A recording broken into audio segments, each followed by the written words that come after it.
परम शांति। जो कृष्ण अवतार के वक्त का जो ज्ञान था वो अलग था और आज का जो ज्ञान है वो एकदम अलग है। ये ज्ञान बिल्कुल पहले ही बोला है कि नई दुनिया के लिए नया ज्ञान चाहिए।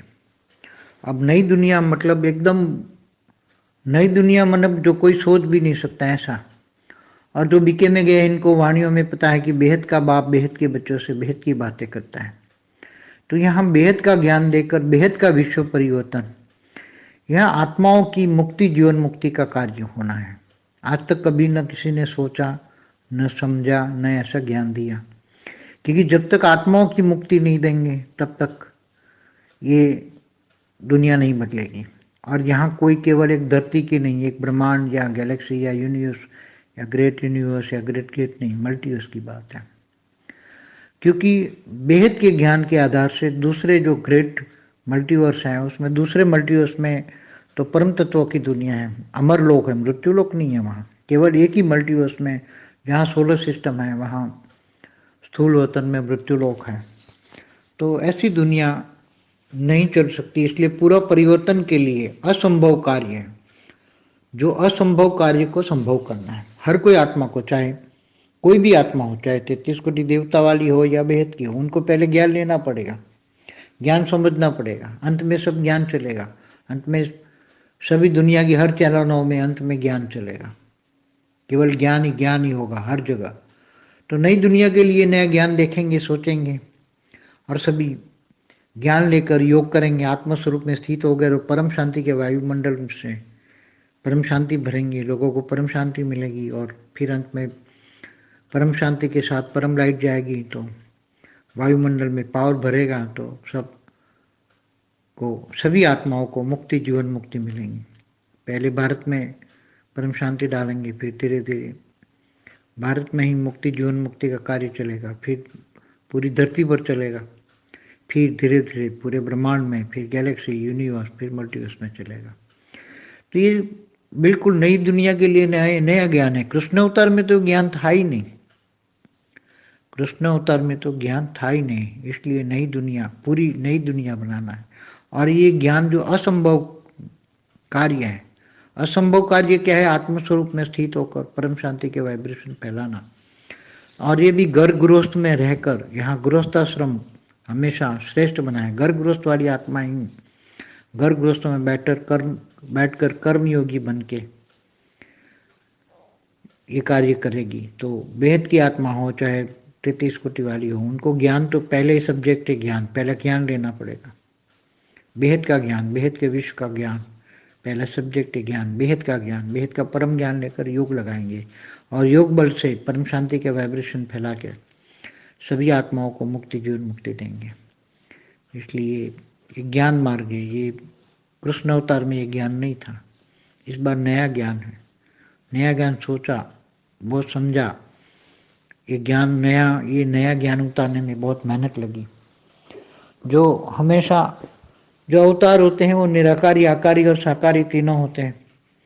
तो साकार में जो आता है वो साकार, तो वो पूरा सृष्टि का ऑब्जर्वेशन, पहली बार ही तो ऑलमाइटी अथॉरिटी का साकारी रूप धरती पर आया हुआ है और खुद ऑब्जर्व करके ज्ञान को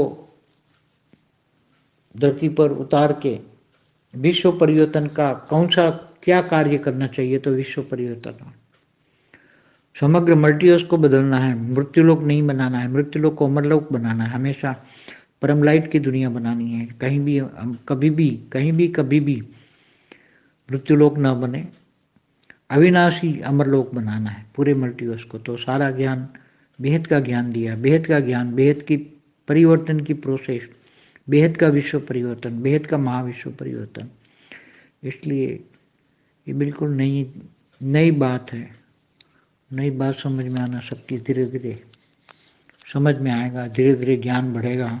अंतिम समय ऐसा आएगा लोग ज्ञान के पीछे भागेंगे। ज्ञान ही अल्टीमेट होगा, ज्ञान के बिना कुछ नहीं होगा, ज्ञान के बिना कोई आत्मा कुछ नहीं कर पाएगी। और कृष्ण अवतार में तो जो असुर थे, कृष्ण ने जो छल कपट किया, थोड़े ऐसे छलिए थोड़े थे, छल कपट तो कृष्ण ने किए, मगर ऐसी छल कपट वाले असुरों के साथ छल कपट करना ही पड़ता है। इसलिए कृष्ण ने कहा था कि जैसे के तात ऐसा करना ही पड़ता है। गीता ज्ञान भी दिया है कि जैसे के तात ऐसा करना ही पड़ता है।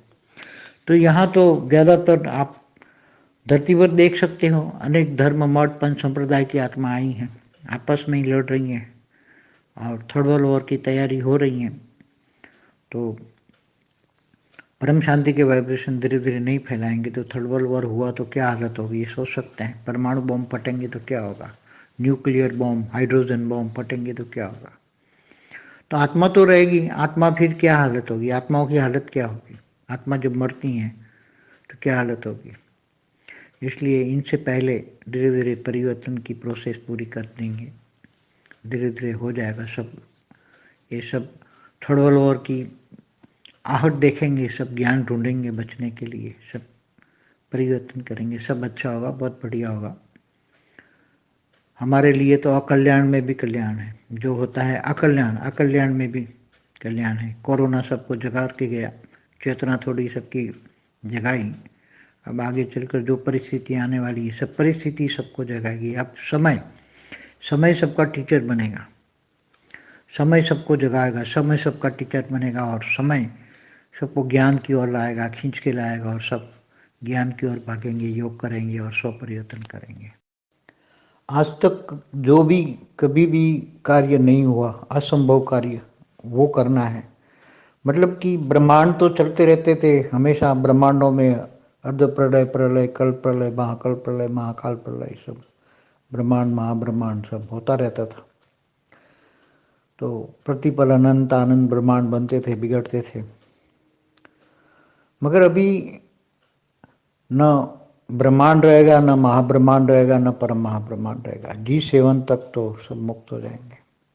पूरे मल्टीवर्स में केवल 10% आत्मा ही, जो G8 से G17 तक आत्मा है, जो पावरफुल आत्मा है, वही बचेगी, मतलब जीवन मुक्ति में जाएगी। बाकी तो सब आत्माएं मुक्त हो जाएगी।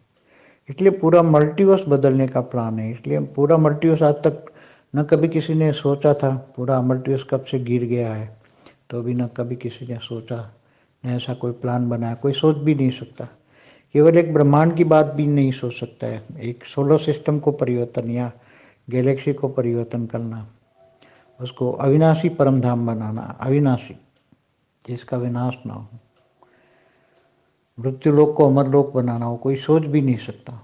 तत्वों को परिवर्तन करना, 5 तत्वों को परिवर्तन करना, क्योंकि आज तक हमेशा धरती पर या ब्रह्मांड में या महाब्रह्मांड में यही होता रहा है। अर्ध प्रलय, प्रलय, कल्प प्रलय, महाकल्प प्रलय, फिर ब्रह्मांड बनाएंगे, सर्जन, ब्रह्मांडों का भी सर्जन विसर्जन होता रहता है। महाशिव की एक पल में अनंत आनंद ब्रह्मांड बनते हैं, बिगड़ते रहते हैं। इसलिए महाकाल प्रलय भी होता है। महाशिव महाकाल बन के अनंत कोटि ब्रह्मांडों को अपने रोम रोम में समा लेता है। तो ये महाकाल प्रलय होते रहते हैं। फिर यूनिवर्स का भी प्रलय होता है, फिर ग्रेट यूनिवर्स का भी प्रलय होता है, पूरे मल्टीवर्स का भी प्रलय होता है। तो ये सब प्रलय चलते रहते हैं। प्रलय अभी नया सा प्रलय आएगा, सब हमेशा अविनाशी अमर लोक बन जाएगा पूरा मल्टीवर्स।